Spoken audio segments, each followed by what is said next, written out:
write his name in Huddersfield Town legend. And he takes that chance!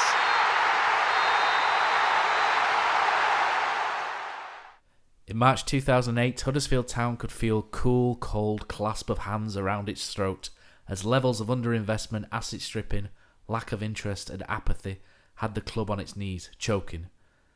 Then one April morning, glistening in the light, arrived a white knight, one to relieve the football club from its apathetic state, to love it, cherish it, and treat it with the respect it hadn't had for years. That flashpoint was on the 15th of March 2008. Huddersfield had just lost 2-1 at home to Southend. Alan McCormack's last-minute strike had 7,000 Huddersfield fans saunter towards the exit without a care in the world for what had just happened. Of those 7,000 there that day were myself, Matt, Neil, and Kosi. As we strode towards the exit without a care, one man stood up and declared that this wasn't right, and the wheels for a decade of brilliance were in motion. On the 10th of April 2008, Dean Hoyle bought an initial 30% holding in a phased handover. He achieved where Adam Pearson had previously failed. Dean's start, Neil, was the centenary game, really, versus Arsenal. 19,000 people turned up, gold away shirts for the centenary season, over 15,000 season tickets. If you applied the Bradford City logic, we'd have had an average of around about 19,000 that season. Good start off the field.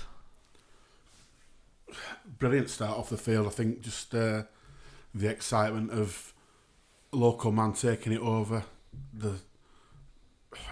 Everyone really delighted that Ken Davey was no longer in charge. I think that was almost a bigger yes feeling than Dean taking it over, to be honest. That Davey was sort of nearly out of the door. Obviously the share issue lingered a bit longer than that, but just nice to see the takeover finally happen. And little did we know that games against Arsenal will become league fixtures in the not too distant future.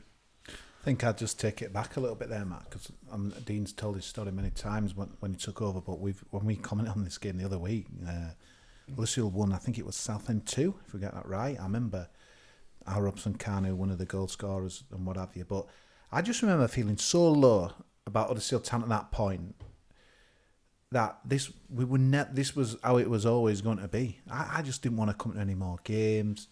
That was it, and it's ironic that that game, I don't think I went to the next one after. I'd had enough. And Dean, that was the day where Dean famously said, I walked out the Kilner Bank, I saw everyone, they had nothing, no energy, no looking in people's eyes. They'd done, a bit like I had that day. And he just, I've got to do something about it, even though his head was saying, with all the shares and the Ken David, don't do it. But his heart was saying, do something. And obviously you've started it off there. But for me, that's when, I just thought, wow, this is a guy who's getting stuck in here, where the issues that we had with, that came out with David, no one had gone there anywhere near with a brain. But Dean did, and I suppose we're going to talk about the rest, which is history. So one of the first things that he had to do, so the previous season, Andy Ritchie had gone, thankfully, and a new manager was being touted. It was a 3-man board. Dean had more of a minority say at that time. There were 2 men who came for the job. One of them, you may remember, pretty much donned gardening attire, hid under a flat cap in the Kilner Bank, went into the Peacock for a couple of pints to talk to locals. Martin Allen. And the other one was a complete whopper by the name of Stan Ternant. And Dean was outvoted 2-1 by Ken Davey and Andrew Watson, who Andrew Watson had worked with Stan at Burnley. So he was the Whopper Watson. He was a big fan.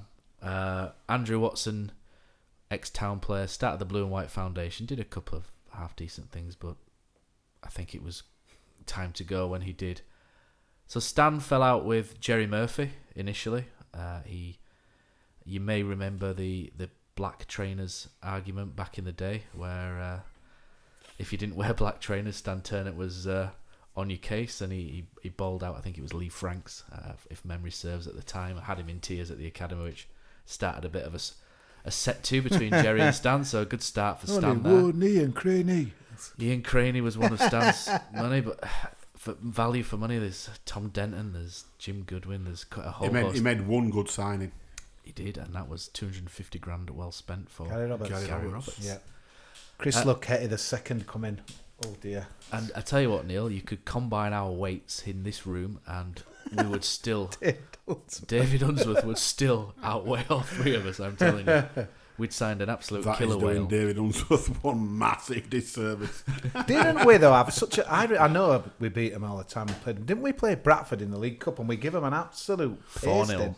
And it was such a false dawn. I was thinking... I was suited because I hate Bradford as much as anyone, but yeah, that was such a false dawn. We beat them 4-0 and they were... I remember going to Swindon once when we battered them as well. I think Gary Roberts, I think we got 3 goals that day. And Jim, who was it, scored a beauty, Newport manager, Michael Flynn. Yeah. But then he could strike a ball. He couldn't do anything else, but he could strike. I remember the end of Stanley Ternent. Peterborough.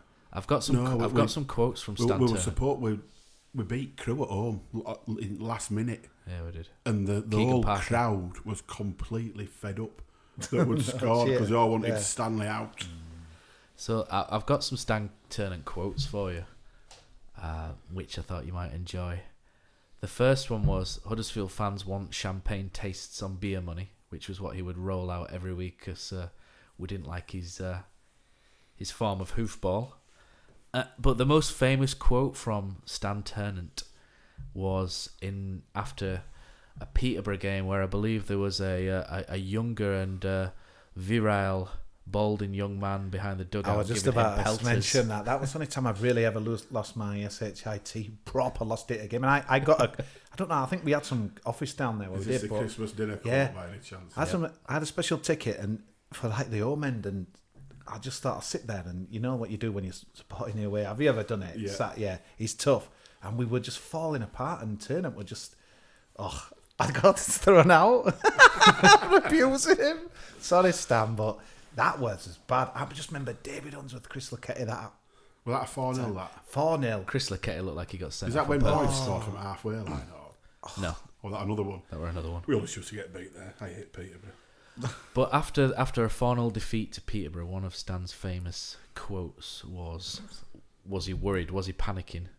And his response was, "Why would I panic? I've been a manager for a long time and I would prefer to be travelling to Carlisle on Christmas Day in charge of Huddersfield Town.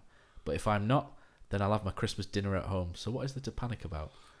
And that caused a bit of a savaging, didn't it? And if you do remember back in the day, Down at the Mac was quite popular back in sort of 2008. And Chris Ternent, Stan's son, came on to defend his dad on there, which caused a number of ruptions, which you can still look at, I think, if you go back far enough on there. And he was quite adamant his dad was not going to be sacked. But thankfully, Dean Hoyle exercised an option that he had to extend his 30% that he initially started with and take over control, which wasn't due to start until the summer.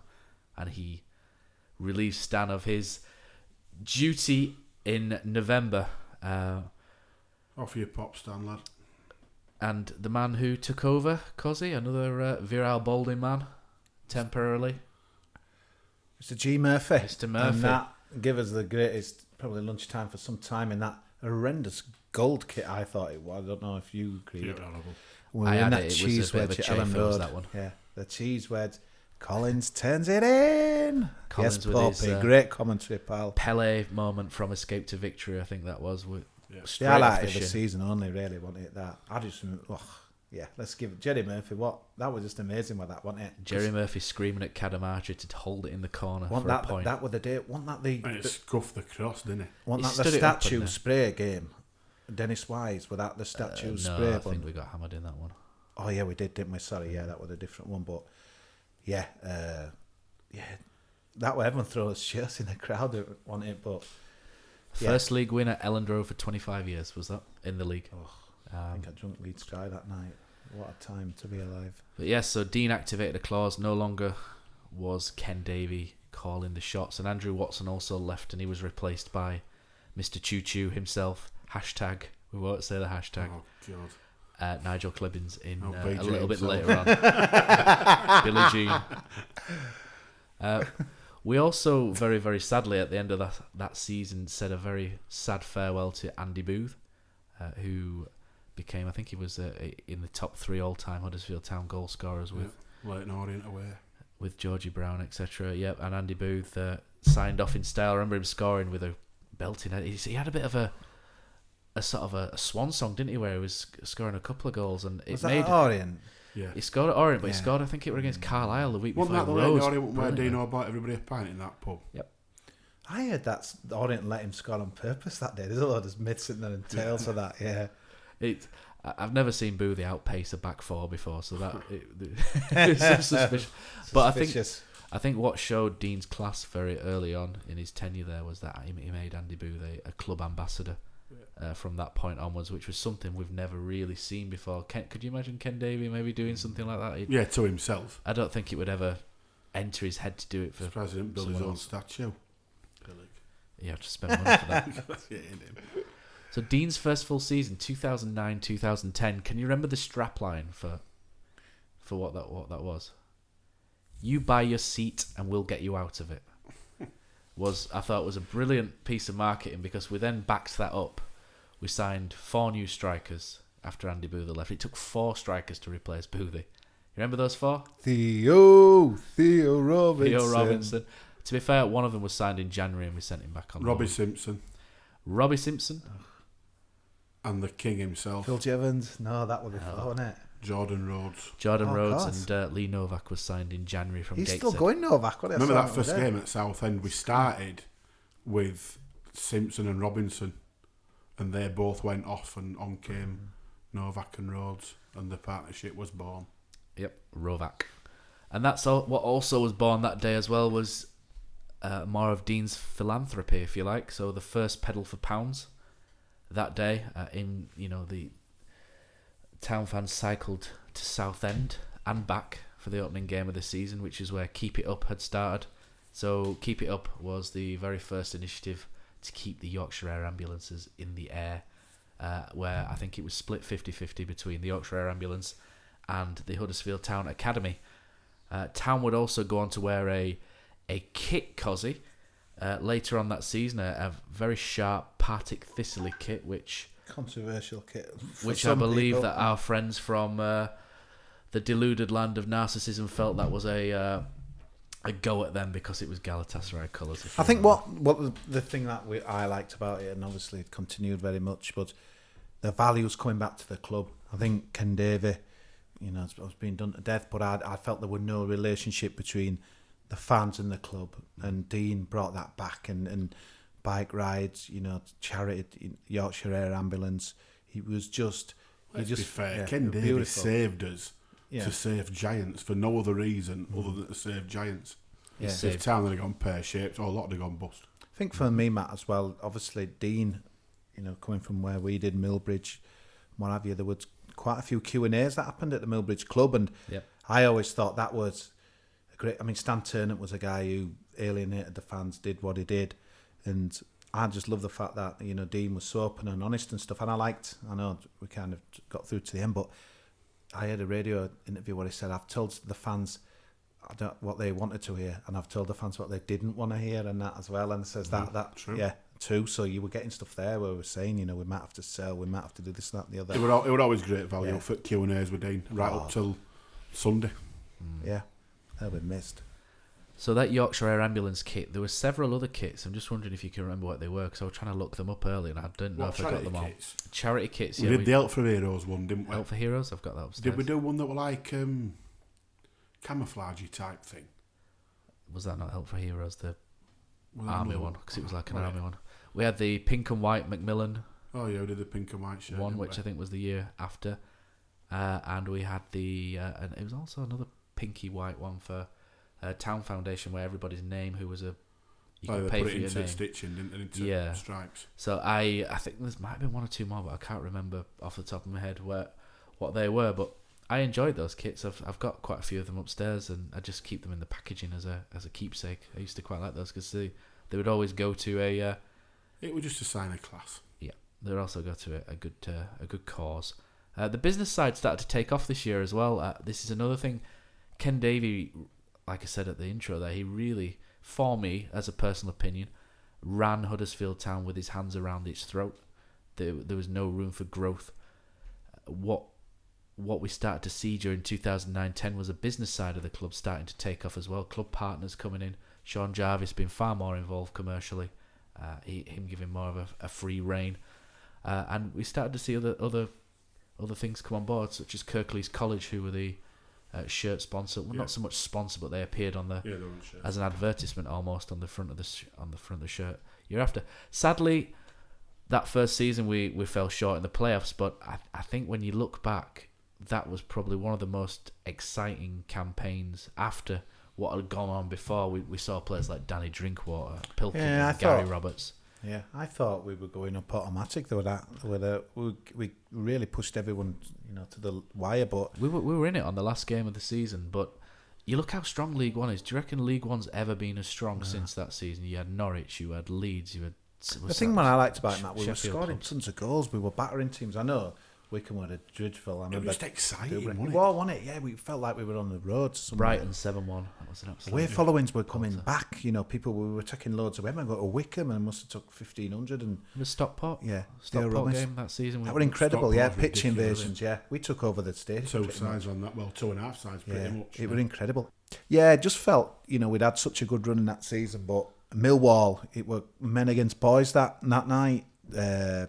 Obviously, there were loads of trouble in the lead up to the first game. Remember that Vuvuzelas, wasn't there? That was the league game. Yeah, that was. I know Neil's a fan of these modern, things now for football. But I remember going away, and the one thing I was really disappointed with was our away following that night. I thought that to me were like, ooh, I was too scared. It sent a message, I thought, to that transferred on the pitch, and I suppose people always remember it. But we were having a throw. Robbie Williams. Yeah, get the ball. Get ball. You could see with fear in his eyes. Just taking it away from games, and I mean, to be fair, the games are almost an irrelevance for me when you're looking back at Dean Hoyle's tenure. Obviously, some of the games have been phenomenal and have got us to where we are and what have you. But for me, it was all about him coming in and his style of leadership, and it just grabbed. It grabbed you. It made you want to go. It made you want to travel away more. It made you want to be there for build up at home, and you just felt more a part of your football club again. And it's great to reminisce on all these playoff games and whatever else, but for me it was just that were all born out of one man taking over and leading it from the top like he did. And he backed his managers. Nobody never.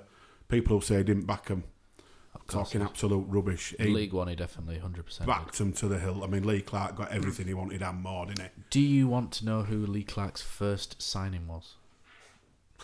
It's a trivia question. I can't remember, to be honest. Go on, take a guess. January 2009.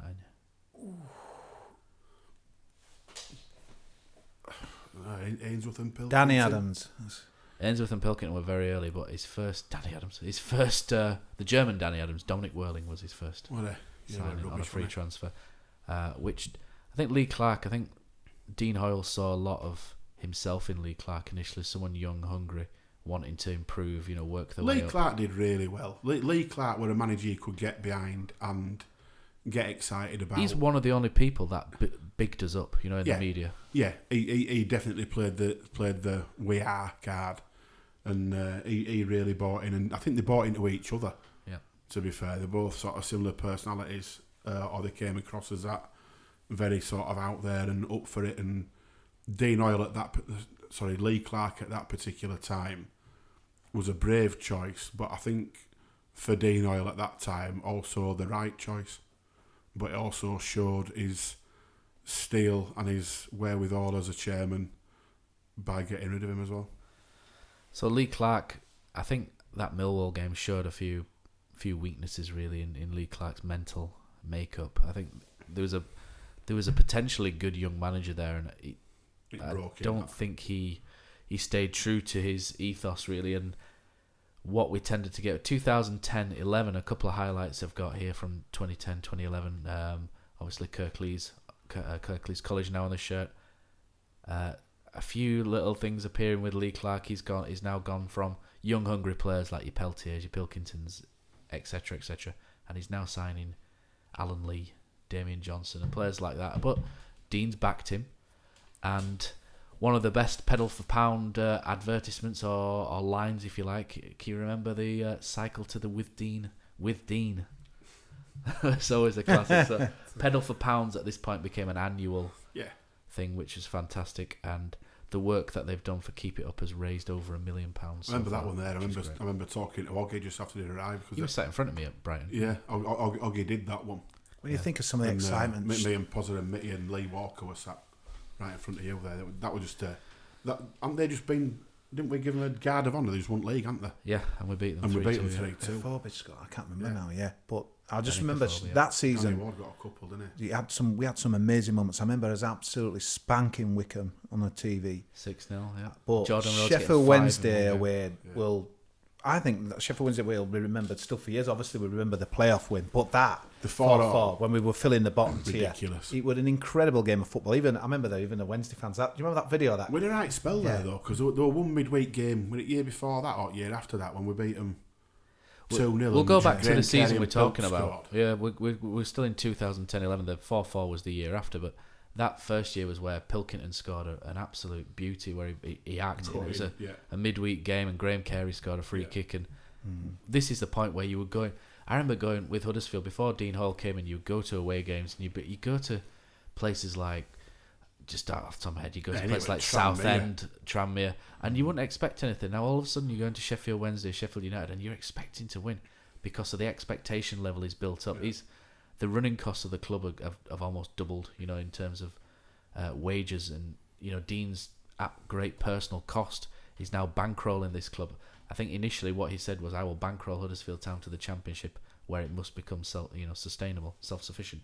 And 2010-11, we started to see some cracks in Lee Clark. He went from his attacking mentality, where we were hammering teams and we started to sort of be a little bit more defensive. And he started getting very spiky in interviews as well. Yeah, I remember Notts County away when I think we made an 2-2. Yeah, we were 2-1 on New Year's Day, I think it was, and Oggy, he didn't. He came out about an hour later and muttered 3 words or something. I just thought that moment he's losing it here. Yeah, that was that's the year after. But we could see that doing. But that's where the unbeaten run, that kind of a maligned unbeaten run, because we were losing cup games obviously, and at the end of the season we lost Kosi the most important game of that unbeaten run, which was the playoff final at Old Trafford, where close to 33,000 Huddersfield fans have turned up. Dean's again been at his benevolent best, where he's paying for underprivileged children to attend the game as well from the local area, which is some of the early work that then led to the Huddersfield Town Foundation. I just felt good for Dean then and for everyone else, because that was kind of our day, wasn't it? That should have. I thought we were arrogant, too arrogant. I thought the fan base were arrogant. We were Northern team. We were in Manchester. We took 500,000, as Leeds would say over there. And I just turned up, and I just smelled. It just didn't smell.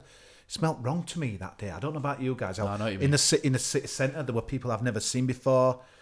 Obviously, there was this disgraceful incident with the attack in the stands and stuff. Everything about that day didn't feel like Huddersfield Town to me. The T-shirts and everything, and obviously it had nothing to do with on the pitch. But I never felt it was a weird kind of feeling, because we've had some real lows and losing player fans, but that was as sickening as I've ever felt. I just remember going on that night. I just drunk myself nearly to death. I just didn't want reality to come back. It was horrendous. I walked away sulking badly. I even walked down the wrong side of the dual carriageway down from Old Trafford to the centre. We were like we were gone, weren't we? As humans that night, we were just. So sadly, that season ended on a sour note, with believed T-shirts raining from. Again, Dean's benevolence. He's paid for these T-shirts, and people are throwing them back on the pitch. It was something which didn't sit very well with me at the time. The guy's paid for those out of his own pocket, and people are throwing them on the pitch after what's been a relatively good season. The year after is when Dean's had to pull the trigger on someone he's built a close relationship up with. Lee Clark had gone a bit crazy in terms of he'd signed almost 50 players by this point in what's coming up to his 3rd full season. Dean's backed his man. He's signed a lot. He's gone a bit crazy. He's brought in Tommy Miller and Ian Bennett a bit earlier as well. I think what saved Lee Clark from an earlier sacking really was Jordan Rhodes, because he scored 4 goals at Sheffield Wednesday, 5 on Sky away at Wycombe, 4 hat-tricks that season. And we had a number of offers and enquiries and whatnot for him over the season, but would there have been a chairman that would have turned down, I think it was West Ham prior to us getting promoted? West Ham came in.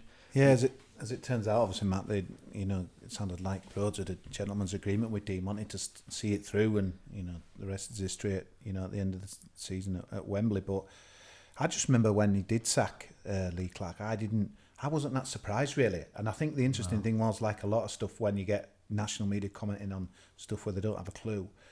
They were shocked, weren't they? Because they saw the points tally, but to me, we were heading out of the. Yeah. Well, I don't know. Everyone knew it was unbeaten run to Italy. We looked rudderless, didn't we? We looked like we're not going to score any goals, and that was totally what Lee Clark was not about. But by the end, it was, I couldn't see us getting many goals, and by the end of that was what came down in infamy was one of Dean's skiing holidays. Was whereby if Dean goes on holiday, he's going to sack somebody by phone, which is what I'd said. I mean, I mentioned obviously Clark would have, to me, not a surprise, but it very much for me was a surprise who came in, and well, by all accounts, he was second choice. He was second choice. Warnock was apparently first choice, but he went to Leeds instead, and in came Simon Grayson, and I don't think Town fans ever really took to him, did they, Neil? He got us promoted, but we regressed a little bit, didn't we? He just wasn't popular, was he? He was never going to be popular. Obviously, got the history at Leeds. He was very, very open about being a Leeds fan. And didn't build the club up the same way, did he? Whichever way you're going to go around it, the fans were never, ever going to buy into him properly. It was just never going to happen. But again, no, it shows what Dean Hoyle were thinking the best of us. He wasn't thinking of winning popularity contest. No, this is a guy who's serial winner of promotions. Well, it was proven right. It got us up. Yeah, I know. But at the time, everybody's like, what we're doing, and it's because let's be honest, the football we sauntered to the end of that season, didn't we? Knowing nothing that gave me any. This is the thing with playoffs. Nothing that gave me any. Right, we're going to win the playoffs. I think often you can come into them playoffs like we did the other year, and we're going to win them, and then we came in flat, and expectations I think were a little bit low, and. Yeah. Do you think we got a bit lucky in those playoffs for a couple of reasons? I think one... Well, Huddersfield get lucky in playoffs. Who do we play? We played MK Dons first, and we won the last game of the season to finish above MK Dons, and Carl Robinson seemed to completely lose it over not having the home advantage in the second leg. I thought the first leg, Matt, we were stunning. That was a performance. I went down there not feeling it, to be honest. Didn't feel that we could maybe get the job done against them, and we were superb that day. I think, Jack Hunt was... He scored, yeah. Scored. Jordan Rhodes scored. Yeah, and then all of a sudden I thought, wow, this is it. But we did as best, like we always do with Town. We need to blow it in the second leg, didn't we? And we tried our best, didn't we? And yeah, like we do. And Alan Smith got a clapper in the head, didn't he, on the pitch at full time, which we should really laugh about. And... we obviously played Sheffield United in the final, and it's infamous, famous if you like, for Dean Hoyle sat next to Simon Grayson during the penalty shootout, looking quite relaxed but stressed at the same time. Whereas Simon Grayson, I think one thing Lee Clark was highly intense and a lot of negative energy, whereas Simon Grayson's calmness, I think, helped to look through that. Simon Grayson was definitely a good figure to have around that playoff final, with it being as tense as it was. And he'd done it before as well. Yeah, and he got to penalties. He to be fair, looked like calmest man in ground, didn't he? He did, but the one thing that emotions, it's hard to criticise someone. Emotion is emotion, but I remember a lot of people coming to me the days after the playoff and said, Kosi saying, Grayson, when he won, he wasn't like he was celebrating, and your chairman were going absolutely nuts. And to me, again, going back to Dean Hoyle, a fan with all that money and all that effort and all that stress and everything that gone it, he just lost his marbles. He did his David Pleat and went berserk. When Grayson, were kind of, and I just thought that was just there was an Huddersfield man, and it was a beautiful. That it was brilliant to watch him, because Grayson just looked sort of. He celebrated, like didn't a job. I'm off on holiday. It was like a job on it. He celebrated, but it was definitely like a job, for him. But mission accomplished. Mission accomplished. He got us up. And one of the reasons I think we got particularly lucky, and it's not a very savoury news story was that Ched Evans' incarceration for Sheffield United, I think, definitely helped us. Do you think that if we'd have not, I'll leave some buts, but do you think Dean would have had another season in him there if we hadn't made it in Sheffield? I really wondered what. Only he can answer that as well. Yeah. We don't know. So. We can think what we like. I think yes. I don't know if I had another if season. Danny can persuade you, Dean, to come and do a pod with us, that'd be magic. We're always here. We'll even take days off work for it. Absolutely. So finally, Dean Hoyle's vision of getting promoted happened. It's come true, come to fruition. Fantastic. The first thing Dean does is in July 2012. Obviously, he's put initial money in so we can go out and sign the likes of Sean Scannell, Adam Clayton, which turned out to be a brilliant move. Yeah. Oliver Norwood, didn't he come in, or Ollie No Good, as I used to call him. And he's proved Serial that wrong, promotion winner. Yeah. And then, I'm not nicking your lines, I went, and probably ironic with crowding it on a day when it's absolutely bucket down. We went to Blackpool on a Monday night, and I've never seen rain like it. We're on Sky, and Huddersfield Town were unbelievable that night, and we were top of the championship, weren't we? And I thought, Vaughan and Clark. come on, here we go. Like navy blue. Yeah, Premier League, here we come. But it was great, and yeah. Going back a little bit, one of the first things that he then launched in July 2012 was the Huddersfield Town Foundation, which has since served over 1.5 million breakfasts to local kids. And this is obviously one of the most important things that he's done. You know, the legacy of this will hopefully continue with the new owner. And from what I understand, it's building not just from serving breakfast along the Huddersfield Town Foundation. There are other charitable events and things that it pays towards. They also now, Huddersfield Town Foundation, run football camps as well, so they run their own football camps. So it's gone the big from sleep out as well, helping homeless people. The big sleep out, which came in about 2015. Yeah. And the Town Foundation is something that, you know, even if we'd have stayed in League One forever, which I think that used to be a strapline, in it, League One forever, when we kept losing in the playoffs, he could have taken what he's done in the community and put a big, you know, someone could have put a big badge around his neck, you know, a big medal. You see, around his people neck get all these honours off Queen. I'm throwing it out there. They get all these honours off Queen for services to sport, and like Harry Kane's got one for because England lost in a World Cup, penalties, and he scored a couple of penalties against a couple of third world countries. You've got a chap here who's earned, obviously not directly all himself, but he's the sort of figurehead behind it who's led it all, that's earned millions for Yorkshire Air Ambulance. He's helped out God knows how many people in the local community that otherwise wouldn't have got that help. They're true compatriots. They're the people who should be getting these awards. If you know, MBs and OBs are handed out willy-nilly, but to people who don't deserve them. But somebody like Dean Hoyle should 100. And he'd probably be embarrassed by this, to be fair, and it's not really his thing. But if there's a more deserving person around these parts, I'd love to hear who it is. I think what was lovely last week was Henry Winter. Brilliant tweet. Obviously acknowledged in the breakfast and everything, and Ian Wright, which kind of came a bit left field at the end. So to me, the fact that two like figureheads of kind of, let's be honest, British football from a broadcasting and a playing point of view knows little old Huddersfield, and what Dean Hoyle does speaks everything about Dean Hoyle. Yeah, absolutely. So not only did he deliver that, he also bankrolled, if you like, and delivered Huddersfield Town's first second-tier campaign for 11 years, which is the longest we'd been out of the top two divisions. Mark Lillis was installed as the new academy manager in December 2011. Ross Wilson came in as Director of Football Operations. And in 2010, just to roll back to 2010, Dean made what was probably the most symbolic purchase in the club's history since 1994, when he bought the Syngenta Rec Club to turn into Canalside Training, or PPG Canalside TV, its sponsored name, if you like now. Which again is going to undergo further development as well to bring us in line with a lot more clubs outside. That's his true legacy, innit? Leaving behind, we've been in Premier League, we've been, we've made X amount of millions on the football side of things. We've had the days in the sun against Man U, Chelsea, Man City, etc. But his lasting legacy is all the work he's done, charitable wise, for Air Ambulance Foundation, and obviously his lasting sort of legacy is the Canal Side training ground. He always fronted up, though, I thought, Dean, and that's one of the things I'll get when we had sales or something left field that the fan base didn't agree with. I think I remember when Jordan Rhodes was sold, there was a Q&A straight away. He had that great knack of timing everything right. Yeah. He never ducked anything. I'm trying to recall. I remember when we.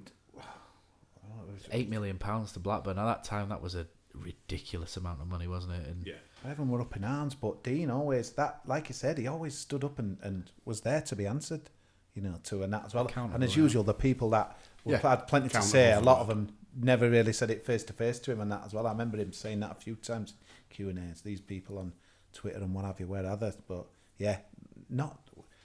got that transparency and that. How many other clubs had ever had that? I can't see it. Look around. We were on about the Accrington chairman before on Twitter. There's like him, Steve Gibson. The guy Bradford had was all right. Mark Lawn that they had before. There's a few people like that are very sort of few and far between, aren't they, across football? And when you've got them, you should sort of cherish them a bit more. Instead of just asking where the money is for this and that, you should just have a look around sometimes and just appreciate. People don't, though. People just see 8 million in. Right, we've got 8 million to spend. It's not. It Doesn't doesn't work like that, does it? Paid some wages. Some of these guys have paid some wages, I think. You've only got to look around at the moment. Bolton, Macclesfield, Southend, Bury. But when you've got a chairman like Dean Hoyle throwing in, God knows, I mean, I dread to think what the figure is that he's put in out of his own pocket. Dread to think. It was about 50, it'll be 60, an obscene amount amount of money. 70 odd now, I think. So when you've got somebody pumping in that kind of money out of their own bank account, taking that off his own family, and people are moaning that we're not going out and throwing £8 million out back because we've sold Jordan Rhodes, you've got to get real a bit, haven't you? Canal Side's his money, isn't it? That he's bought. It's not come from a sale or a Premier League money. That's from Dean. Yeah, absolutely. I always felt extra proud just from when I lived growing up in Epnwyke, Liversidge, Millbridge Club, Millbridge Aways, and Dean he went to the school up there. That's where he grew up. I always felt a bit more, special just because of that, really, and that as well. The fact that Whiteley, didn't it go to Whiteley, I think? I'm not sure. I think he was a bit of a rogue, wasn't he? I mean, that video's been turfed out a bit now, hasn't it, of the Bury when he scaled the fence. But, I mean, that's just something that'll get him engaged with the fans because he was like one of us, absolutely crazy. Scaling a fence at Bury in a game and in the third tier of football when the game really mean nothing. That's how much it meant to him, Huddersfield, and unbelievable. I can't believe that the years have gone so fast. It's proper sad talking about this. So there's £8 million for Jordan Rhodes. James Vaughan and Jermaine Beckford came in. Both did a good job in the end. They weren't cheap. They were not cheap. I can guarantee that they were not cheap. Grayson, for me, had us heading hurtling back to League One at a rate of knots. And Dean, we saw really his ruthless side, didn't we, in sort of January 2013. He sacked Simon Grayson after, I think we'd lost 6-1 at Leicester. We'd been beaten 4-0 at Watford. We were looking dire, absolutely dire, which was a shame after... Nobody will bother other, let's be fair. No, and he brought in Mark Robbins, and Mark Robbins I don't think ever really gets the credit he deserves for the job in turning this around. I remember us being in the bottom 3 and we were in the top 6 for form. We'd hit playoff form and we've had to get 58 points to finish 19th. 8 minutes left of that season and we're looking at returning to League One. I think what we need to talk about a little bit is Jermaine Beckford because Dean's been on record. This was an unbelievable signing. Because the guy, we were paying wages that I don't think we've ever paid for players, obviously, pre-Premier League. And this was a huge gap. Dean's obviously, I mean, he said it. If we hadn't got that, we'd have been relegated. He took such a punt. And we got Neil Dans in, was it, at the same time? Yeah. Yep. And that, I've got to be honest, that was the difference between us staying up and going down because Beckford's goals, I still stay to this day, that kept us up. Yeah. Wolves, obviously some of Barnsley. those finishes, the Millwall one. We would have had Beckford earlier. That were all done and dusted on the transfer deadline until Nigel Pearson pulled plug on that at last minute. Yeah, it did, yeah. And then it got delayed until they could go into sign him when it went loan window opened or whatever. But again, a few weeks later. How many chairmen? Because he loved us town that much. So many others would have just kind of sorted on with what we had. Dean's thought, we've got to do something. It's a total ridiculous. I bet he can't believe what I'm signing up for here. What was it, 40 grand? To be fair, though, as well, as much as he's derided by a lot of town fans and not his favourite manager, I don't think we'd have seen Beckford coming in if Grace hadn't been manager. Obviously, the Leeds connection there. We apparently were very close to signing Ross McCormack for about £1 million at that time as well, according to a few people I know. And Saucers close to TTC, Neil Warne. Matt. I think Ken Bates changed the goalposts and how much he wanted or something like that, and it fell through. But we almost had a very good striker there, so never mind. But in the end, we've done okay, and I think it was the goal Beckford scored. The thing that I remember about Beckford is as soon as he went through 1-on-1, you could start celebrating. You knew he'd scored. Whereas Vaughan threw 1-on-1, and 9 times out of 10 he missed because he's got time to think about something, whereas he's more instinctive in the box. But to go down would have been disaster. Didn't Barnsley take the lead that day? I remember his fade a little bit. I'm sure they took the lead. And at one stage we were in the bottom three because there was another result wasn't good. I thought, here we go again. On 82 minutes we were in the bottom. Like 2001 again. That day with a belter, wasn't it? Yeah. So calm. The ground was packed, wasn't it? And then the pitch invasion. But I just felt at that time the club, if we'd have gone down, we'd have been in massive, dire straits. With Matt Knopfler on his guitar, we would have been in trouble. So Dean knew that. Obviously, Beckford were in, and we scraped up. And Wolves and our friends at Peterborough went down instead of us. What are they doing now? I bet they're still struggling at the Wolves. Against Huddersfield, they do anyway. So, 2013-14, Huddersfield start to become more self-sustainable. Dean seemed to go a bit quieter at this point, and to the forefront of things came the train enthusiast Nigel Clibbins. That went well, didn't it? Ticket prices seem to go up a little bit. And when Nigel Clibbins went to the front and Dean Hoyle went to the back a bit, it just felt like apathy crept back in a little bit with the fan base. It got a bit more after because Dean's rallying and tub thumping. We all loved it, didn't we? We absolutely loved him. He used to come if he spoke, everybody listened, and then all of a sudden you've got poor Nigel Clibbins trying to do the same, and everyone's like, "Who's this guy?" Yeah, the thing is, I'd understand why Dean did it because he's still got a young family, still got his business interests, and the football club takes up so much time and so much energy, and I think he had some criticism as well about always piping up. Yeah, you're saying too much, this and other.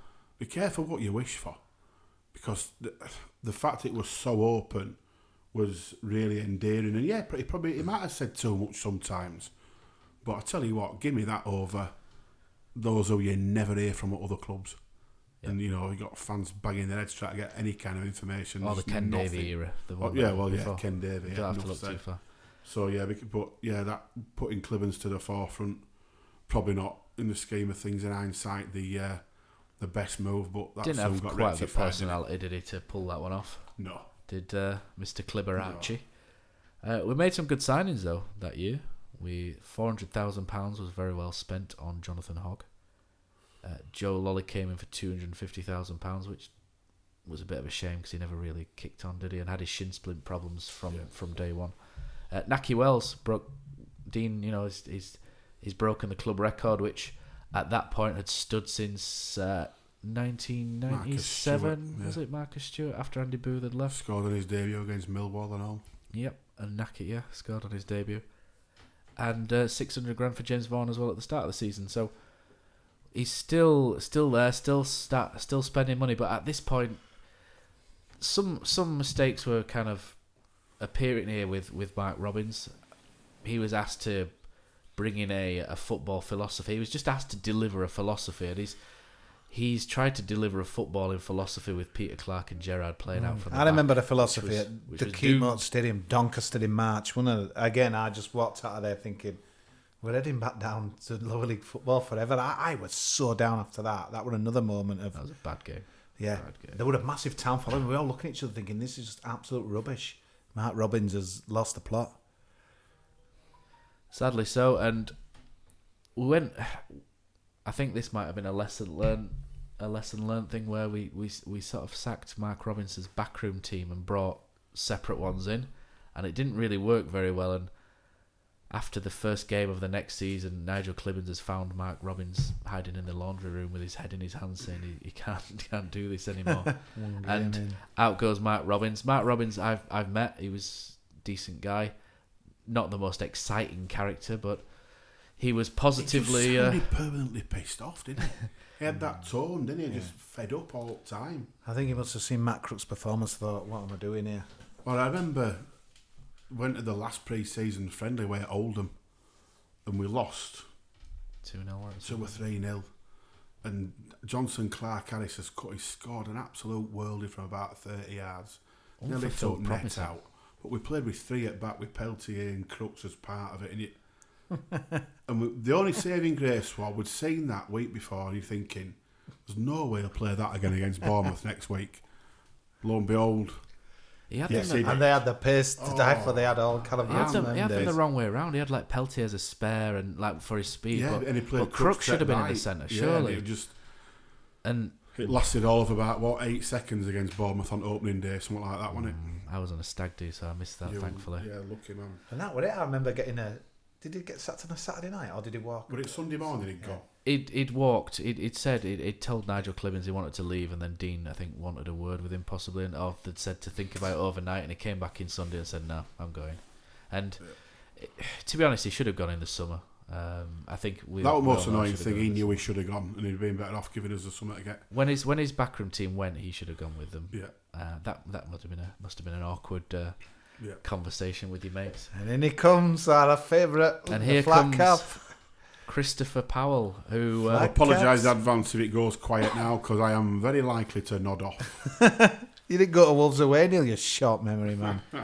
Chris Powell steadied the ship. That's probably the kindest thing we can say. He took us to our highest positional finish for a long time. The kindest thing I've got to say about Chris Powell is he's a nice fella. So was Alex Dyer, but he was a terrible striker when we signed him, wasn't it? Just a nice fella. He's a nice fella, but I'll tell you what though, they didn't spend a lot of time in Huddersfield. No, obviously these managers came in quick succession, and I think Dean has said, hasn't he, that I had kind of one more managerial change. Obviously, we're going to come on to him, and the rest is history. But when you think about it now, we've gone from Grayson, which would have obviously got us up. Robbins. Dean was thinking because he knew himself. He went for a type. There were all sort of steady eddies, weren't there? Yeah, and it's the fact that he then went and he knew. I think he thought that, like you said, I've got one chance here to get this right now, or it's almost. Yeah, he didn't have much more. I don't think the club was really in a position to gamble on a manager because it probably wasn't strong enough with players. If he brings someone in who's. But that said, gamble monetary wise, but he talk about gamble. Well, he gambled. He did. He gambled. He rolled the dice big style, didn't he? I mean. When he employed the old crazy German. And I was going to say, I thought you were like Chris Powell then. No. We're still about Chris Powell. I'm still a little bit salty about that Blackpool game getting abandoned. The pedal for pounds. Yeah. People had cycled to Blackpool, cycled back. Yeah, but people on the pitch at half time, and Football League's corrupt. We didn't get the 3 points we should have got. No, that's all well and good, but at least Oystons are out of Blackpool now, and that's from that. That's how I look at that one now. There's no point dwelling over it, but the Oystons are now Blackpool are Oyston free. And that would be all and end all from that. I know it's gone on a long time, and imagine that being Brian Potter. I've still got that video of town fans singing one Brian. That's Potter. What we're saying about Dean Hoyle, though. You don't know how blessed you are when they've been literally openly running at ground by an absolute weapon. There was a Latvian bloke there as well. Yeah, he tried to buy it and he wouldn't sell it to him, would he? No. Even though he had the funds, he just refused point blank to sell it and continue to run it into the ground. So. I get what you're saying about that game, but for me, at the time, annoying. But bigger picture, being Oyston free is much more important. Did we get a refund? Hey. No, well, that was one thing. It's TSA, where are you? That's what Dean Hoyle tried to do. He went to back first, didn't he? They just fined Blackpool 50 grand, didn't they? So FA got the money. Yeah. Brilliant. Or nice Football League, whichever. We lost Ross Wilson, went to Southampton. It sounded like I'd said he died then for a second, but no, he left Huddersfield to go to Southampton. Ross, big loss. Close, confident at Dean's. He is, I think they still speak. Yeah. He was, and Ross, I believe, offered up Stuart Webber as a recommendation, and Dean took that up. And Stuart Webber, I've met both of them. They're both very different. Ross, when he walks into a room, holds a room. He's tiny, but he holds a room. Very tiny. He's like a jockey, isn't he? But he absolutely holds a room, and he's got so much respect. Whereas Stuart Webber walks in, and he's got like a scruffy shirt on and a jumper and stuff, and he's just like, he likes like speaking to you, but like, all right, you whopper, kind of thing. Is very, very different to Ross Wilson, who's very, very professional. And Stuart Webber's not. He is when he's been interviewed for Five Live, but behind he wasn't as. He was more laddie than anything else. But Stuart Webber, but good at what he did. Stuart Webber understood a lot about youth development. He started very, very much down at the bottom as a youth scout with Wrexham and worked his way up and been at Wolverhampton and brought in Steve Weaver as well through there. Stuart understood that there was no point having 5 youth goalkeepers. How are they all going to get through to the first team? And whereas we tended to stockpile a bit before that. So, and David Wagner was Stuart Webber's idea. So Stuart Webber, for all the things that he claims credit for, one thing he definitely can claim credit for is floating the idea of a certain David Wagner once Chris Powell had cleared the decks and the Powell era had ended. And in 2015, November 2015, we lost 3-0 to Leeds at home, didn't we? And David Wagner sat there and pretty much said, these guys just aren't fit. And again, Dean's gone and given David Wagner. The first thing he's done is he's paid for a trip out to Marbella out of his own pocket for the players to go so they can get together. And we saw from Sheffield Wednesday, game 1, didn't we? We saw. You could tell just from warm up. It was literally that. It was that instant just from warm up at Sheffield Wednesday, and that performance was 70 minutes of this alien concept. It would. I just remember getting so excited that the fullbacks had crossed the halfway line. Never seen out like it. I remember getting in there, and Carl Dempsey's playing left back, and you're thinking. But then he creates the goal, doesn't he? He creates the goal for Scannell. You could just see in warm up how it were going about it, and then to see it in action in a game, and the excitement level, and as fans were that. But imagine what Dean felt like. He's gone out on a limb on this fella. I remember him saying very early on that we made mistakes when he even referenced, I think, Bill Shankly. I can't remember if it was in the Examiner or Q&A, but he said this football club's made mistakes before where they've had a decent manager and they've not backed him. I will do everything I can to back this manager. And he really believed, even at the end of the first season where poor Lloyd Allinson's picking the ball out of the net 5 or 6 times. And even at that point where a couple of people have started to question, maybe it's not that good, he's stuck by him. And what I really like what he's done is he's pretty much like a kid saving his pocket money in a way. He sold Alex Smithers the previous season, got Jed Steer on loan, and then we've sold Joel Lynch for $1 million something. We've sold Jacob Butterfield. He's done really well with Jacob Butterfield. And there's obviously the story of him refusing to board a coach, which I think Dean Hoyle had to ring him up and pretty much force him to get on the coach, which would have been an interesting listen. And he's pretty much saved his pocket money, if you like. And then he's gone, right, we've got this to spend. And with the help of Stuart Webber in certain areas, we've got out and we've really had a go at, he's really let David Wagner build that squad in his own image. And for me, David Wagner took us to the Premier League, but he's been enabled to do so by a benevolent chairman who's bankrolled it. Well, I remember we were down at Canalside one day, and you said to me, they've signed this chap from Germany. And he said, I can't remember his name. And you went searching, and it turned out it were F. Yeah. We'd signed F fella, and little did we know what a legend he'd become. We loved him before he'd even got the plane over. Yeah, with the pictures absolutely. Of him kissing giraffes. But it was just the whole thing. It was the perfect, and we've said this before, it was the perfect storm.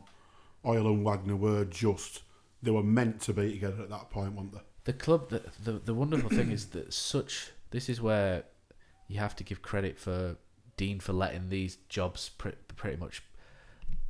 There's someone there who made a job his own and moulded the job into what he thought it should be, which is Dave Threlfall-Sykes, who went from someone who was pretty much just from what I understand, pretty much a content writer on the website in his early days, and then he has captured 2016-17 wonderfully. He's brilliant, he's Dave. With all of these videos, all of with even Radio Leeds did a great job. You got to credit Radio Leeds and Gareth Jones and Oggy and everything.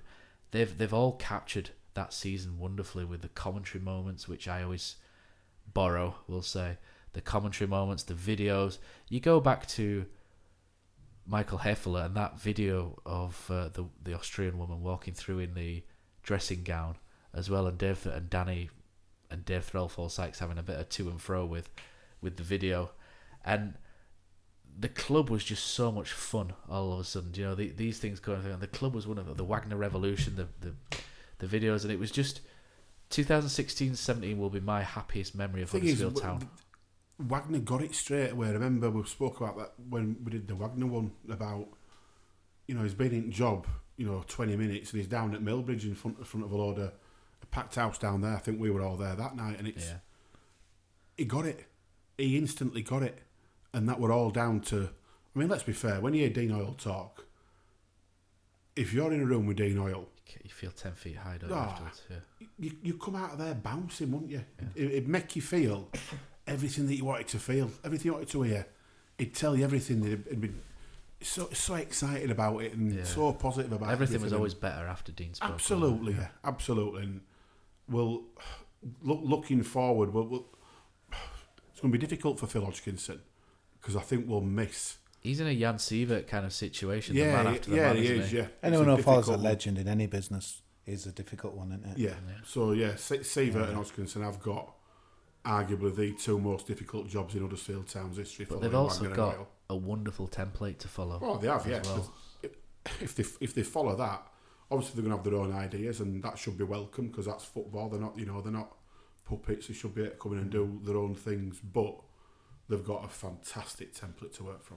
I should throw in as well, this is at the point where the big sleep out started, so Huddersfield Town have like we said earlier, no longer just serving breakfast to kids. They're doing more than a club. It's exactly. It's a community, and the football club leads what's happening in the community. And I can't, there's so much. There's a lot of people who are only interested in what goes on Saturday at 3:00, and that's fair enough. But for me, the football club is just more than that. It's how it represents itself, and I've never been as proud of Huddersfield Town as I am when I see Henry Winter saying these things about what the club's doing, and. Watching Kosi Snapchat filter himself at the minute over there. You're going to have to post that one out, Kosi. And what? Looks like a bloody dolphin. Or Dame Edna.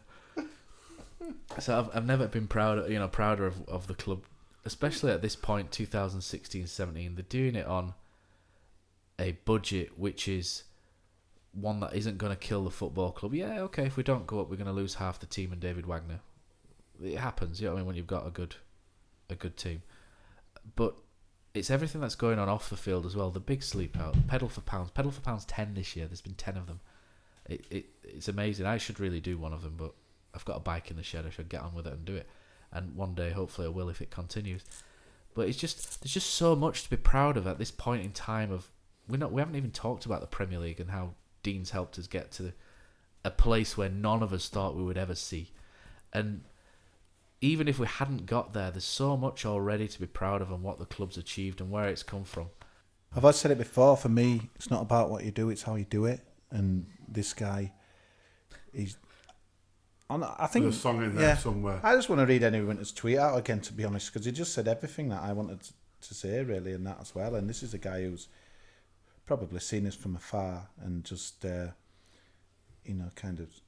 paid lip service to Dino, but obviously got to know him maybe a bit better in the last couple of years and that as well, as we go searching for it.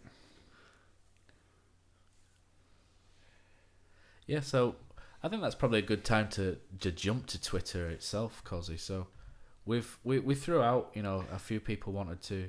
I want to read. On board. Yeah, anyway, Dean galvanised Huddersfield Town, made their fans dream, showed the Premier League that chairman can be caring custodians. Brought hope, excitement and jobs to the region, and his breakfast clubs gave thousands of kids the start to the school day they need and deserve. So when people are saying Huddersfield Town have been a disgrace to the Premier League and what have you, waste of time, it's good that they go down. I hope that they think long and hard when they read that. Yeah. So Polish Hippie's been in touch again, and he's pointed out some top whopper in here, Neil. So see, Stan, sorry, just to butt in, but Stan probably won't want us to say it, but he was massive in the fight for answers. Yeah, he was. The shares, so we take it back to there. Ken David ousting in what have you and stuff like that as well. And so Stan must be really proud of kind of what's happened since really and that as well. But him and Bro 600, I think he was on the DATM. Rob, them two were massive in that. So yeah, Marcus Middleton as well.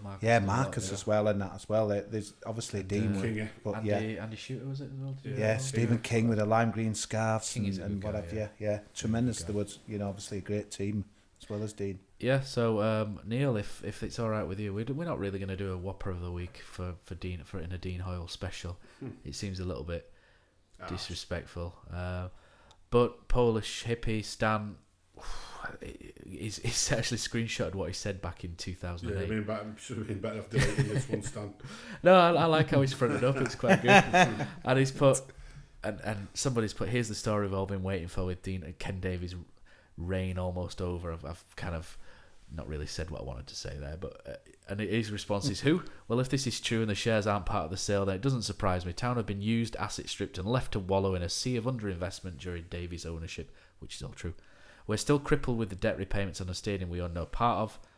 I suspect Davy has sold out to a poodle who will jump when Davy clicks his fingers as far as the stadium issues are concerned.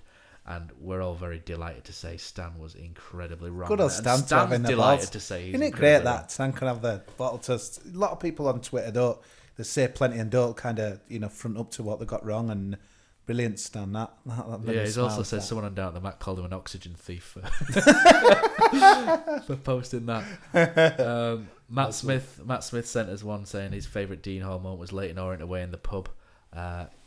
Sacking of Lee Clark, I think. That must have been, like we said before, that must have been a difficult one because there was a friendship there between the two. His relationship with Wagner was magic.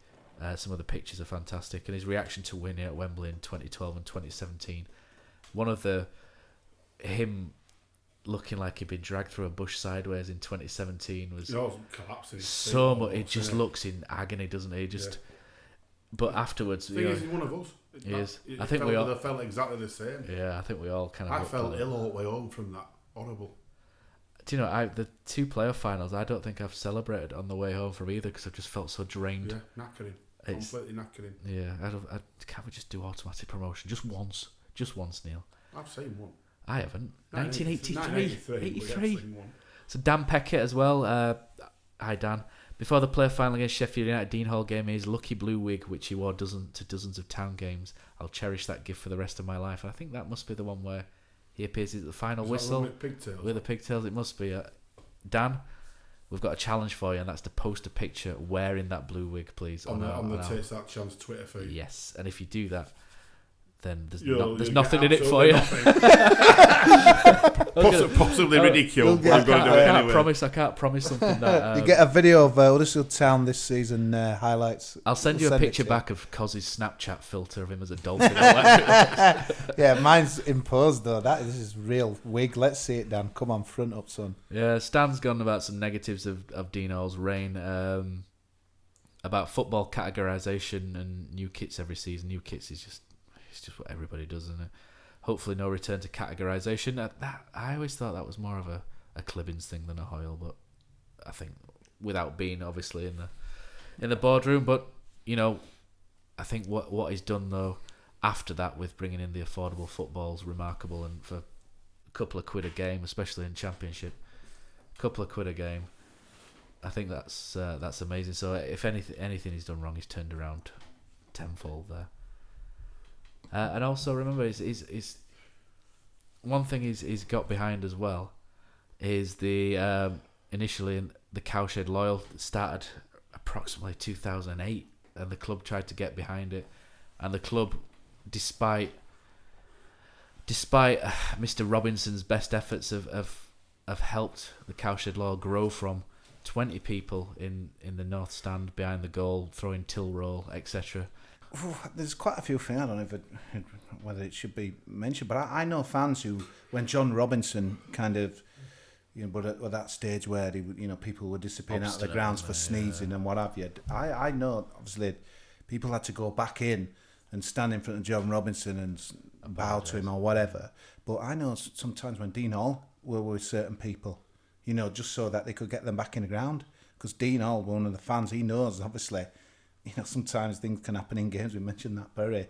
I thought that was just a class touch. Why would a chairman want to do that? Not many would want to do that. And Not stick the neck on the line. It's the kind of big mates with Scoffer and what have you. And Dean Hoyle's a fan at heart. That's what he is. He's a fan. With all the issues and red tape that goes on at the Gal Farm, John Smith's, McAlpine, whatever it was, I never believed we'd get a day where we'd have the South Stand. I always thought that was a pipe dream. I always say to Scoffer now when we have a beer, a pipe dream. I remember the seasons before we were hearing rumours that Leicester were going to fill the Kilnan and people get from. It were almost like anti-Huddersfield Town in that stadium. And obviously then, it's been done to death. Obviously the rainy night, I think it was Charlton or Tuesday night, we're getting rain. But what an amazing achievement from Dean Hoyle, because he's tossed away money there, gambled on the fact that we'd fill it, and obviously the season, to get a season card behind that goal was, to me, one of the proudest moments. Forget about the promotions. And that was so special, just thinking that... Well, that should be one of Dean Hoyle's proudest moments as well, because we were just forever told it could never happen. Yeah, exactly. That would never happen. But Huddersfield Town found a reason for not to do it. There was so many people who found a reason not to do stuff. Dean were like, let's make this happen. Let's make it happen. And I think that were properly galvanised when Wagner rocked up, because he was so for that, wasn't he? Definitely. The German. Especially coming from Dortmund. With the wall that they've got. Yeah, that was just definitely always going to be. But if you knew people that were inside it, Neil, who were trying to get us in there, you would not believe the issues. Many would have walked away. But it were absolutely brilliant and testimony. I still mix around that. Like when in Premier League, obviously, last game last Sunday, but half and half with away. It's incredible. We used to just let people have their own parties at our ground and do what they wanted and stuff like that as well. And that was massive because it changed the atmosphere and the dynamics of the stadium and that as well. And again, Dean Hoyle, no doubt about it. Worked in our favour. If that had been Ken David, do you think we'd in there? Not a chance. Not a cut. So you're on about Dean's legacy being Canassa, Neil. I get what you mean there, 100%. But to me, that is right up there with the legacy. No, I fully agree. Community, Canal Side, South Stand. Yeah. There's all Premier League. Look at the comments we've had this season and the praise about the fans and stuff. It never have been done. And proactive, he found a way to do stuff, did Dean? Yeah, he got it was some about stuff doing wrong. it. It was about finding a way to do it. Not just settling for it because somebody said he can't do it. One thing Pozza put on, I think, after the Man United game was about how an atmosphere like that can be worth 10 points a season. I completely agree with him. Absolutely, it can. Yeah. We would have had only 5 points then we out that, won't we? So the last, we'll save the best for last. So Mike Terrier 7N2 says, major plus from Dean Hoyle has always been his honesty about the club. We may not like it, but as fans, you just want to be told the truth, and I think that pretty much nails everything about Dean Hoyle. Does that? And also, if you remember him ringing up TalkSport, or TalkSport ringing him, and when Wagner almost went to Wolfsburg, and Dean Saunders was... they're brilliant. Yeah, Dean Saunders was quite chippy about why don't you appoint an English manager, and he said, send me your CV and I'll pop it in my bottom drawer. That was a great... We absolutely mugged him off, didn't we? Dean Saunders, why didn't you appoint an English manager from a Welshman? Yeah. I mean, what a whopper. Yeah. He talked himself out of it straight away, hasn't he? I take my laugh. I know it's gone a bit left field here, but I know a big Wolves fan and that as well, and she was absolutely gutted they didn't get to Wembley, and I just said 2 words, Dean Saunders, and she just said to me, says, God, because he got the job at Wolves, didn't he? They were like... Well, I remember we was beaten with 3-1 when he was manager. That was the and his comments Robin after survival. Game, brilliant. And he said, the comments after the game were, if we hadn't let 3 in, would have won that 1-0. Brilliant, Dean. Well done, son. Now he's got a job on the morning. I don't know how these people get jobs. Or tie the shoelaces in the morning. That's always a wonderful way. So, what a night, Kosi. Late in May in 2017, Schindler scored. It was a heffing dream. What a feeling. What a night. We've mentioned Dean looked like he'd been dragged through a hedge. He looked absolutely... We need to rewind it, Matt. We need to take it back to mentally Hillsborough, mate, first. And I remember Dean coming on the pitch at the end, Hillsborough. Yeah. That, because to me, that was... For some people, I still speak to me now, that was the game more than Wembley, bizarrely. I was thinking semi-finals are funny ones. No, I like that. It's like Brentford was better than Bristol Rovers for a lot of people, wasn't it? Yeah, absolutely. Yeah. So packed tills, but they just... I think a lot... They thought Town fans included, didn't they? Probably thought we were going there. Steve Fletcher headed in and Hillsborough goes nuts, but... And the best substitution in the history of Huddersfield Town Football Club. Yeah, the Ipswich Town centre forward. Colin. Mr. Quanah, yeah. Col Drogo. And he went down the right-hand side with his first touch and and we scored in the Great playoffs. ball from Izzy Brown, that. Yeah, fantastic, and brilliant night. And if your wife looks at you in the same way that David Wagner and Dean Hoyle are looking at each other in that iconic photo afterwards, you're a very lucky man. You are. Because that is one of the greatest football pictures in modern era, with Dean Hoyle and David Wagner embracing it at the end, and two absolute Huddersfield Town legends. And shall we get teary and say we miss both of them? Because we do.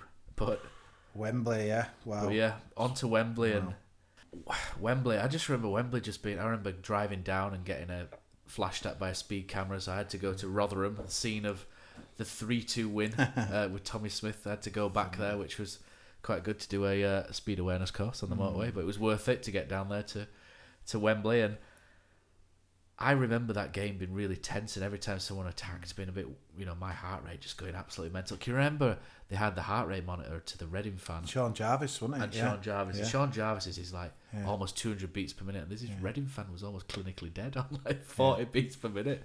And I think what I remember coming at that match again, I always liked being the underdog. I felt we won at Sheffield Wednesday, we won the others. For me, this was a 50-50 matchup, and maybe that's a lie. I probably would say I thought we were, again, a bit like maybe the arrogance of the Peterborough. I thought this is ours.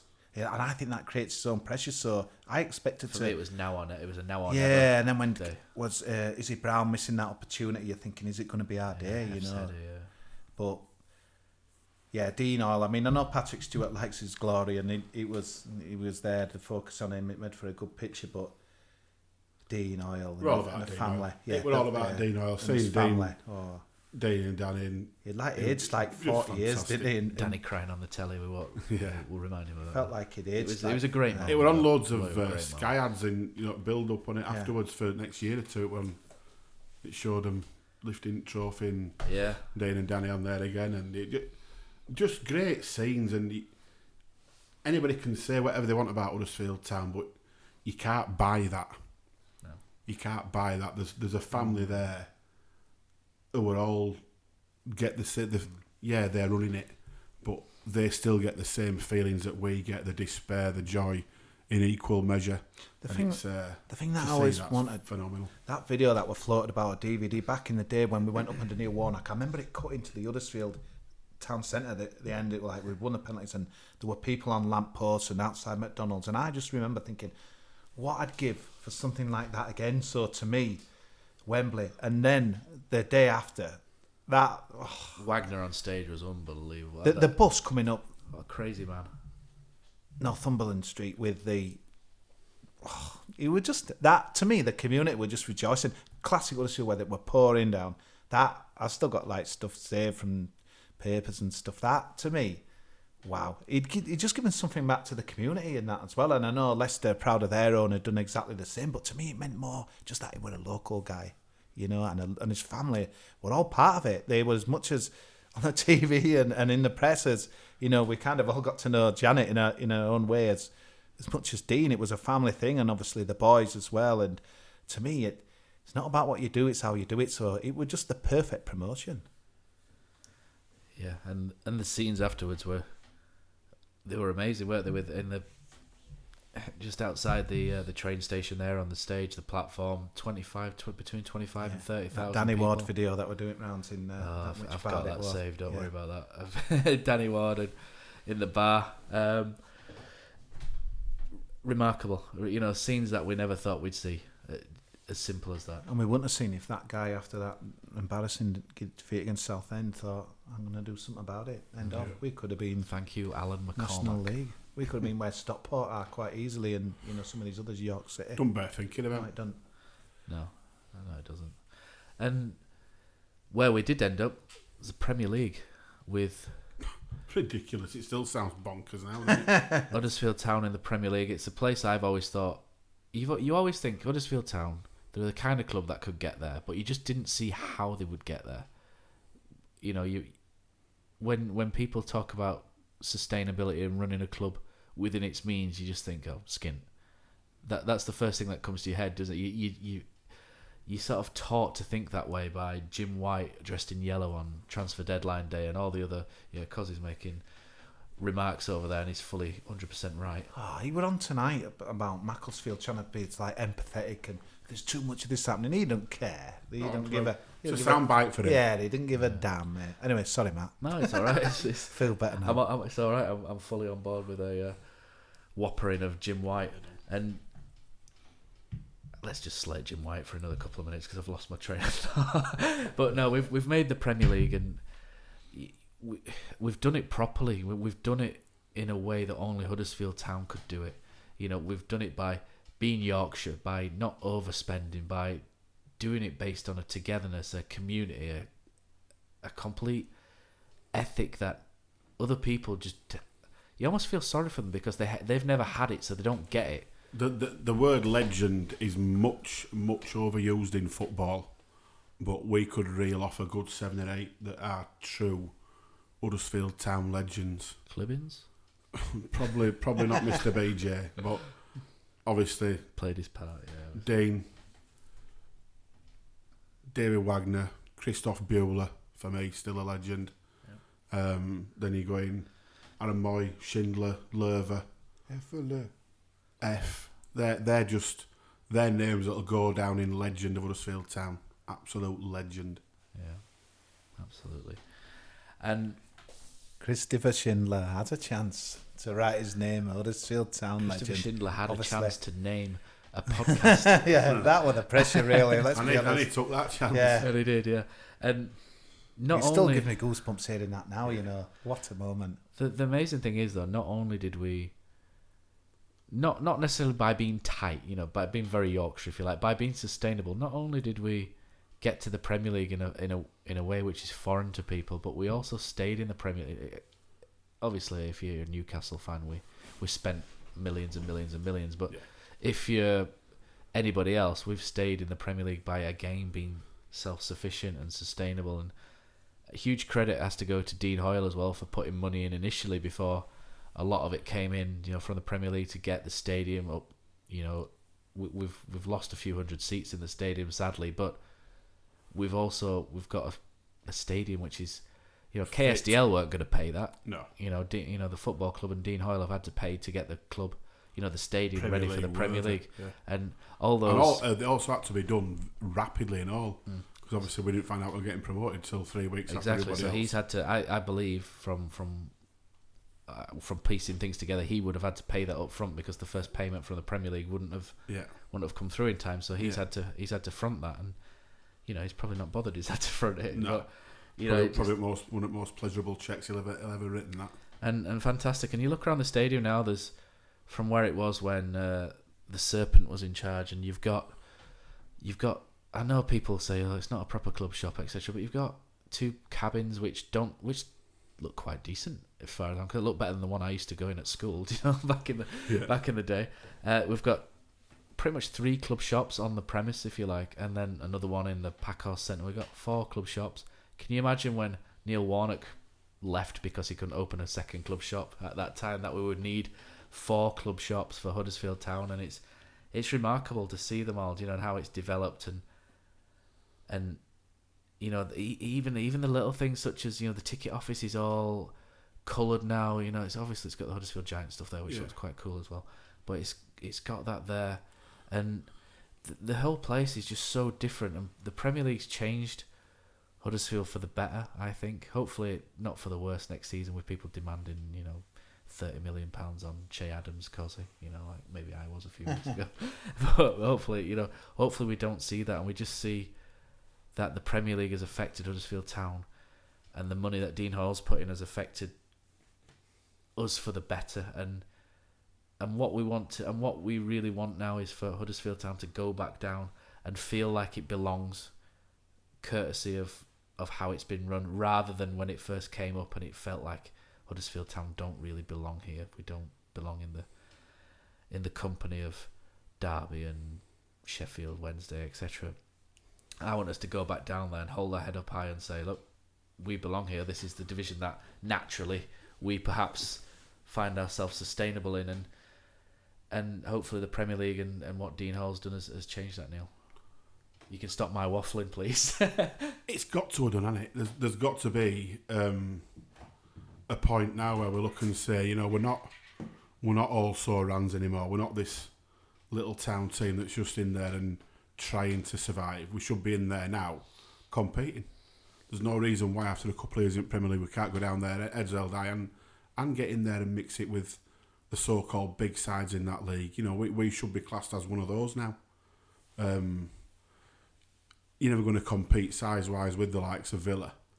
But hopefully they go up. But on a footballing level, there's no reason why we shouldn't be going down there and competing now. And I think the expectation level will be tempered for next season by the fact that this season's been as bad as it has. But there will still be a certain level when, I guarantee you, as soon as the first 2 or 3 signings start dropping and certain other players gladly exit the building via my boot, and mine, boots. and most definitely Dean Hoyle's. As soon as some of those are out the door and we see a few new players dropping in, the new kit comes out, fixtures drop.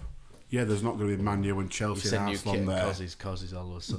But the excitement will come, and there will be a certain level of expectation.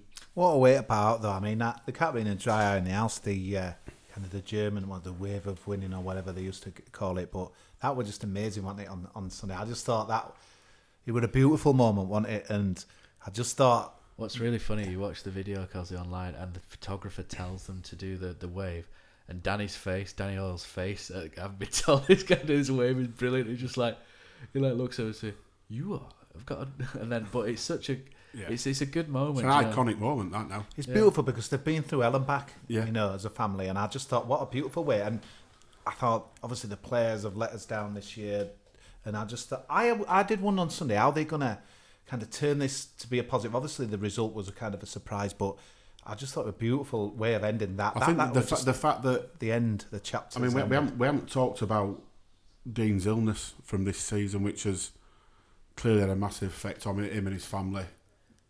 It clearly had a massive effect. It showed how valuable he is to the day-to-day running of a football club, because without being too dramatic about it, we sort of fell apart when he wanted the bounce, and I think that's clear for everybody to see, and I think he'll know that himself. He was doing conference calls, wasn't he, in his sick bed? But when you see the mark of the man for me is when you see stories that F, who he'd sold to Forest, is just rocking up randomly to visit him all the way from Nottingham when he's in hospital. It's stuff like that, and that wouldn't happen if it wasn't a chairman like Dean Hoyle.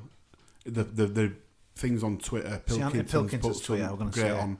Gary Roberts put something on about him being best chairman, etc. And it's because he looked after people. And these players were always aware that if they came to Huddersfield Town and gave Dean Hoyle and Huddersfield Town Football Club their best, he would not stand in their way if they got a chance of a better move. And he's always stood by that, and I think that's why he gets so sort of fed up with likes of Butterfield, who stamps his feet and demands to move. Whereas, the likes of Pilkington and what have you, never did that. What tweet said, "What a chairman, what a man. We'll never forget how he looked after myself and my family at the toughest time of my career. Thank you, Dean, and enjoy your retirement." That was from Pilkington. And Gary Roberts put on something similar as well. And it's just a mark of the man, isn't it? It's just a mark of the man, and I think we've been very, very, very blessed. It was interesting to see in his Q&A that he felt he made a bit of a mistake on Gary Roberts. Very interesting. Great chairman, great man. Enjoy your retirement. Does everyone say man? That's the thing, isn't it? Yeah. It's more than just. And it is. But he's a proper man who had the proper interests, the best interests of the football club at heart from the minute he walked in the door. And I genuinely feel that on Sunday he'll have left there with a very, very heavy heart, but he's let his head rule for once. And as gutting as it is, I think it's probably the right thing after the year that they've had as a family with Dean's illness and what have you. And I think from our point of view on here, all we can say is, and it doesn't sound enough, but thank you. And I mean that from the bottom of my heart, and I could get quite emotional if I talk about it, to be honest, but I'm going to start recording if you cry. Just a phenomenal man, and he's affected lives in a positive way.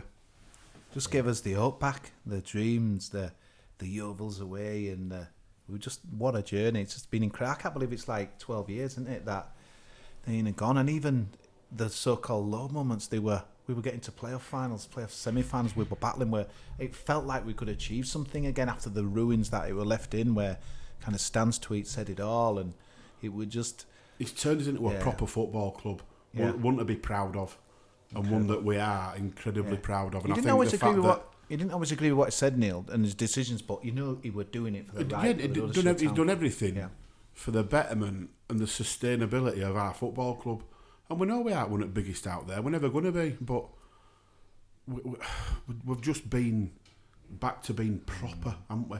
Ed Woodward said after, didn't he, on Sunday, that said I've never seen anything like it for a chairman in football, and that says it all on me. It's just like the place were paying homage to an absolute god. Just a phenomenal man, and he's affected lives, not just football fans. He's affected lives of the local community and the wider community with the Yorkshire ambulance stuff. There needs to be a stand named after him, Neil, and for me, I fully agree. At the South Stand, it just seems to be the perfect thing, really, just for the it does. Dean Hoyle stand, just for that there. But there needs to be something for me, because I've never known anyone in the Huddersfield community really changed I'm lives not one as that much. shouts for stands and statues and stuff, but it's all just so fitting.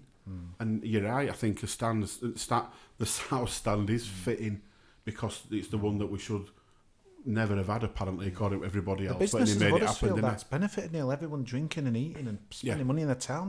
No one had done that if Dean hadn't got out of the stand all them years ago. Well, you're getting regular now, and what was just shifted again, haven't we? 18,000 season tickets on back of an absolutely horrendous footballing season, and to shift that without Dean Hoyle, that hadn't happened. No, I know Sean Jarvis was all pushing for that, but without Dean Hoyle at the helm from the start, where there's no way we're selling 18,000 tickets in any division. And to do that on back of this season, just phenomenal, and that's sort of a great send off for him. Are you going to push us on one final memory, Matt, of our favourite Dean Hoyle? Yep, yeah, go for it. Go on, Neil. No, I'll you go first. throw it over to you and that as well. No, you can go first. You I'll think of your favourite.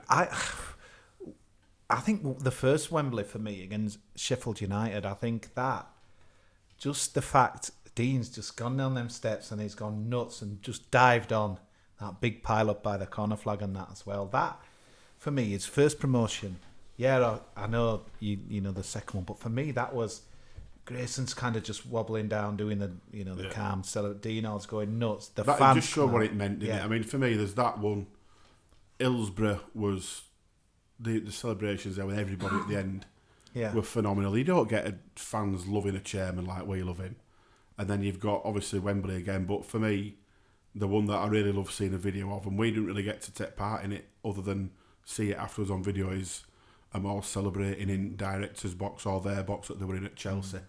When we stayed up, there was a little video clip out of that. Video, and that's to see the delight. Because I remember being there that night and you could see Wagner on pitch pointing at them all and giving it what for on pitch at them.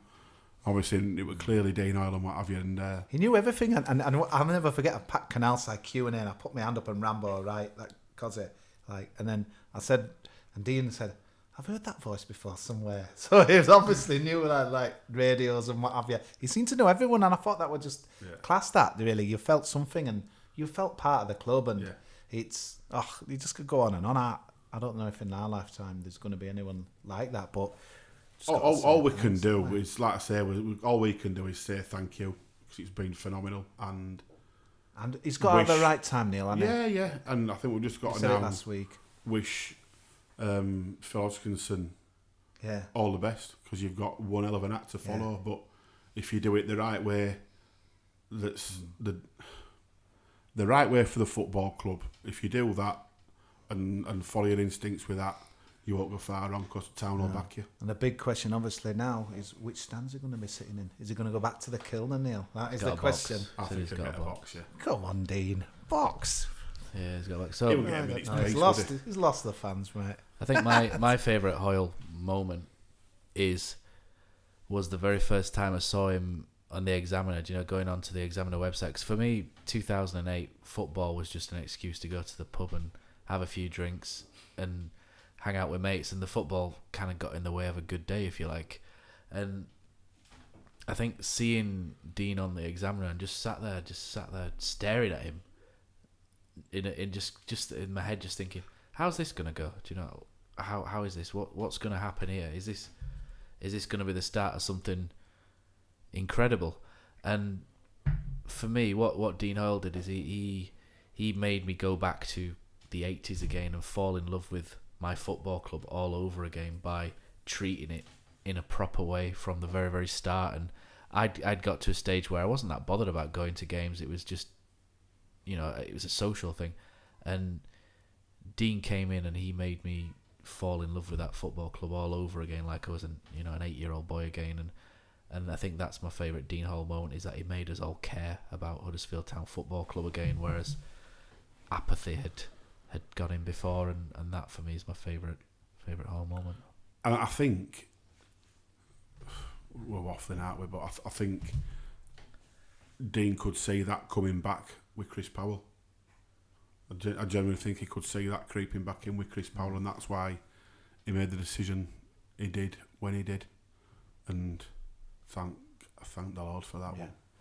No more else to say. I don't think it needs a song out tonight. I think it just thanks very much for the memories, Dean, and we'll be forever grateful, pal. Absolutely. 1, 2, 1, 2, 3, 4.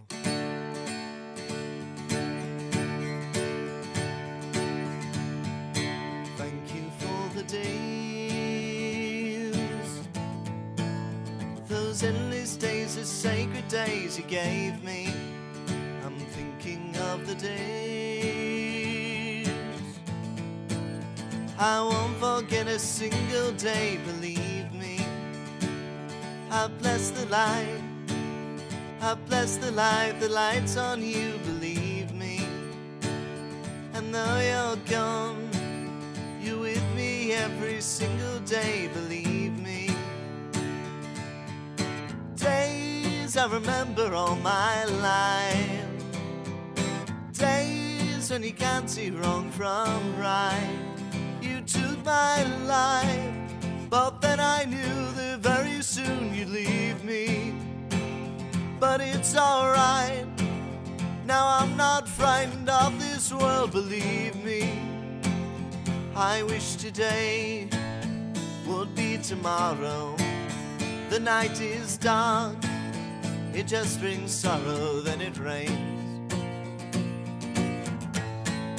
Thank you for the days, those endless days, the sacred days you gave me. I'm thinking of the days I won't forget a single day, believe me. Days I remember all my life, days when you can't see wrong from right. You took my life, but then I knew that very soon you'd leave me. But it's alright, 'cause I'm not frightened of this world, believe me. Days, thank you for the days, those endless days, the sacred days you gave me. I'm thinking of the days I won't forget a single day, believe me. I bless the light, I bless the light that shines on you, believe me. And though you're gone, you're with me every single day, believe me.